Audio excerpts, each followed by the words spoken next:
Stay tuned. Ahead, I'll talk with New York Times bestselling author Deanna Raybourn about her novel, Kills Well with Others. Hi, I'm Dan Skinner, and this is Some Books Considered. Deanna Raybourn is the author of the Veronica Speedwell series and the Lady Julia Gray series and several standalone novels, including Killers of a Certain Age. She joins us to discuss her latest novel, Kills Well with Others. Deanna, welcome to Some Books Considered.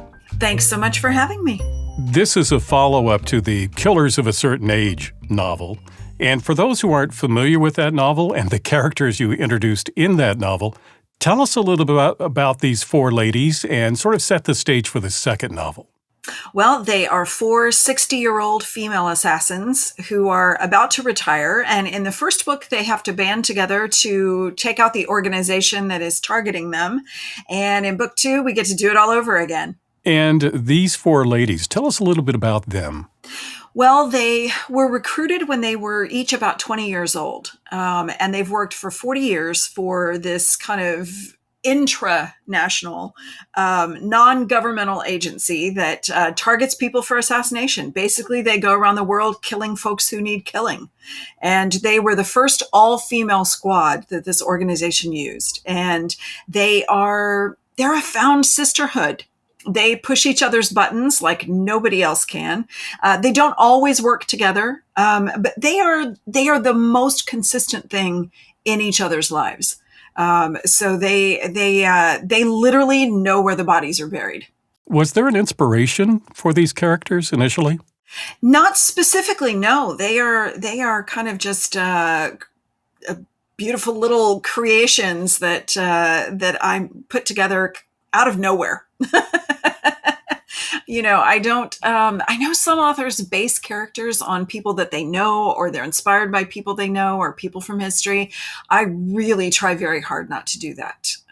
So these characters are original. I did look back at some projects that had four women in them, because a quartet of women, it is something that crops up from time to time, more often in film and TV than in books. But, starting with Little Women, and looking at the interaction of what it means when you've got four female characters together. A lot of times you see a breakdown where they'll kind of gravitate naturally into pairs. And then you see how that dynamic works out and how it plays out amongst the four of them. And it was a fun thing to play with, because usually I write one main protagonist. And so getting to write four of them and explore their relationships a little bit, it was fun, and it added something to the writing experience for me. So it wasn't just about, hey, who are we killing today? It was, how do they feel about it? How do they feel about each other? And sometimes their little spats and arguments have a big impact on what they're doing. Why do you think that your readers were so taken by these four characters? Why did they identify with them? Because, most women aren't assassins. Most women aren't assassins, but a lot of women are angry. And I started, my generation, because I'll be 57 this year, my generation was the first generation that grew up having free and complete access to birth control, and to abortion, and to have those rights that we, I think, took for granted because we assumed, oh, those are enshrined in law, they'll always be there.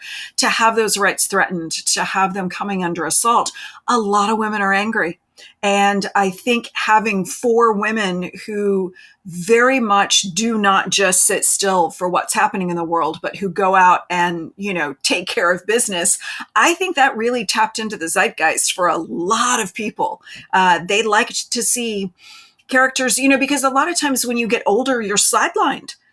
Our society is one that doesn't really pay as much attention to kind of the elder wisdom as other cultures might do. And so we tend to not notice older people sometimes. We tend to shove them into a home, or don't accord them a tremendous amount of respect. And I think seeing older women who are, they're older and they're women, and they're not being sidelined. They're using that kind of invisibility that comes with age as a superpower. And I think that is something else that really spoke to a lot of readers. Well, this new book, Kills Well with Others, it said it's a follow-up to the first book, but does the second book stand alone? Oh, absolutely. Because I didn't even know I was going to be able to write it when I wrote the first one. My publisher contracted me to write the first book, and the understanding was that it was a standalone, and that if it did really well, they would want a sequel to it, but we couldn't make that decision till we knew if it was going to do well. And thank goodness it did, because I found out really shortly after that book came out that I would get to do a second one. And so I had to kind of wrap up the first book in a way that hopefully would feel satisfying to readers, but also gave me scope to start a second book if I wanted to do one. So I gave them a happily for now. So tell us about this second book. What's the plot the readers are going to find here? Well, the plot is that, my four assassins have settled somewhat comfortably, maybe not entirely comfortably, into retirement. And there is a blast from the past that comes back to haunt them. There is a mission. It's actually a mission that we get to see in the first book. And there was collateral damage. And one of the people who feels very affected by that mission is out for revenge. And so they don't know who it is. They've got to spend part of this book figuring out who exactly is after them. And then they've got to figure out how to turn the tables and take control of the situation. I'm talking with Deanna Rayburn about Kills Well with Others, and our conversation continues in a moment. If you're enjoying this discussion, please subscribe, like, and click on the bell so you know when I post new interviews. And thank you. Well, she mentioned they're retired, kind of happy with that. It's like, yeah, they're glad to be out of the business, but yet at the same time, they kind of miss that rush and that camaraderie that they had when they were in the business. Yeah, because, they don't live anywhere near each other. They're kind of scattered across the world. And they are very much the only people who truly understand what it means to be a female killer of a certain age. And so, I always expect that there's a little bit of loneliness to their existence, a little bit of not everybody understands me except you, my sister in crime. So, they're chafing just a tiny bit in retirement, but they were recruited when they were 20. They all have some damage and some baggage, and that's why they were targeted for recruitment. And these are not women who've necessarily gone to therapy and talked about their feelings. So they're still carrying around this baggage.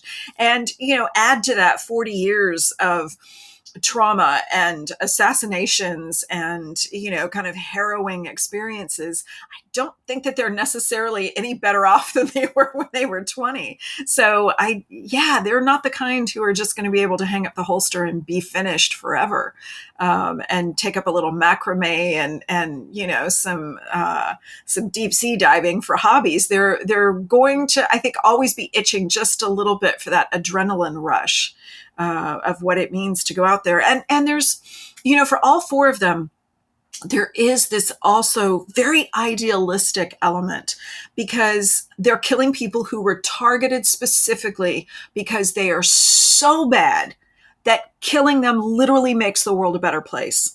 And so for my four assassins, when they go out and they do their job, there's an adrenaline rush. Yes, there's, something slightly sociopathic about what they do for a living, but there's also a sense that they're making a positive contribution in some way. It's very complicated and it's very messed up. Well, to paraphrase something from the first chapter of this book, which I don't think is too much of a spoiler, but one of the characters says, because this person they're targeting, which is going back in time, is, really scummy. Very scummy. So she says, I wish I could kill a gentleman for once. And just once. And the other said, well, if he was a gentleman, he probably wouldn't need killing. Exactly. And over the years, like the organization they work for, the museum, started off as a group of people who were basically leftovers from World War II. They had all been members of like the SOE or the OSS, or they were monuments men, or they were members of resistance organizations. Sorry about the dogs. They were members of resistance organizations. And so, I always wonder when a massive conflict like World War II ends, when when your sense of purpose is so clear and your mission is so well defined and you have these incredible skills and they're so unusual and suddenly you can't use them anymore, what do you do with yourself? Some of these people went on to become members of MI5 or MI6 or the CIA, but others were just left. And then I imagine they turned around and noticed that there were plenty of Nazis who escaped justice at Nuremberg. And they had the skills to track them down. And so in the first book, we understand that the museum was formed to allow these people with these skills to go after these other people who had eluded justice, and at the same time recover stolen artworks. And so that's kind of been the mission of the museum, is to go after people who really need to be brought to justice, but who have eluded it, either because they know powerful people or they've got too much money. And they've got too much influence and they're sliding under the radar, or they're committing their crimes, openly and brazenly, but nobody's holding them to account for it. And so the museum says, no, somebody in this world has to stand up and make you pay for what you're doing. And, which is, of course, vigilante justice is a very slippery slope, but for just a few minutes between the pages of a book, it does feel a little bit good to right some wrongs that are running rampant in the world. And I want to come back to something you said about, these people retired and don't know what to do with their skills. And it seems like that's part of what these four women are experiencing. They have retired, but now they don't have that mission anymore. So they might be feeling a little bit lost. And that's also something that readers of a certain age might also identify with if, they've retired. Absolutely. And they don't have that structure they used to have. Absolutely. And I think it's something that almost anyone who has had a working life that they have enjoyed or has been fulfilling or has taught them some interesting and unusual skills. I think if you have identified with that work, if that work has given you purpose and meaning, and then you retire from it, God, yes, you're going to be lost. You're going to have a little bit of an existential crisis, an identity crisis. And then there's also the idea that you have this wealth of knowledge and it's not being put to use right now. How do you impart that to the next generation? How do you keep that relevant? And how do you keep yourself relevant when maybe physically you can't do the things that you used to do? Maybe even your mental acuity might not be quite as razor sharp as it was, but you still have so much to offer. You have this wealth of experience to draw on, and that's gold. That is so valuable, but it's something that we overlook really, really easily.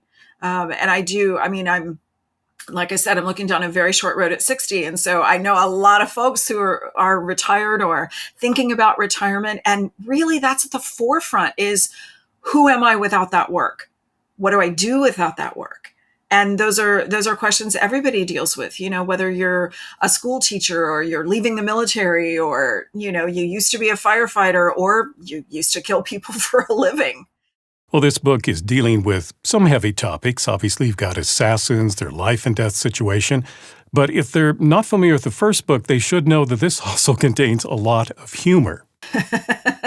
Well, that's deliberate, because I'm not the sort of person who can sit down and read extremely heavy, very traumatic, very gritty fiction. And I am definitely not the person who can write it. I love that those books are there. I think that they fulfill a really valuable purpose. A lot of people love them, and that's fantastic. They're not for me. I can't spend months and months in the headspace, of a situation that is really, really grim and dark. So even though, yes, we are talking about assassinations, I always have to make them a little bit lighter than you might anticipate that they would be, because I'm going to try to find the humor in any situation. And I would imagine that is because it's a coping mechanism for me, that it's a coping mechanism, for somebody who's, strangling someone with a piano wire. If you can't enjoy your work, what are you even doing? Now, this book is filled with lots of action and lots of locations as they're traveling around the world. So I'm curious about the research that had to go into this book to make sure those locations rang true. Well, some of the locations I've actually been to. Some of them it was very research heavy. Thank God for travelers who post their travels on YouTube, because everybody's got a phone camera now and everybody records everywhere they're going. And it's fantastic because you can live vicariously. But I will tell you, there was an extremely privileged moment where I woke up one day and I said to my husband, I got to go to Venice. I need to go to Venice for this book. And he was like, well, twist my arm. And so the next week we were in Venice, and I got to spend a week there kind of going, every single location in the book in Venice is a place I went.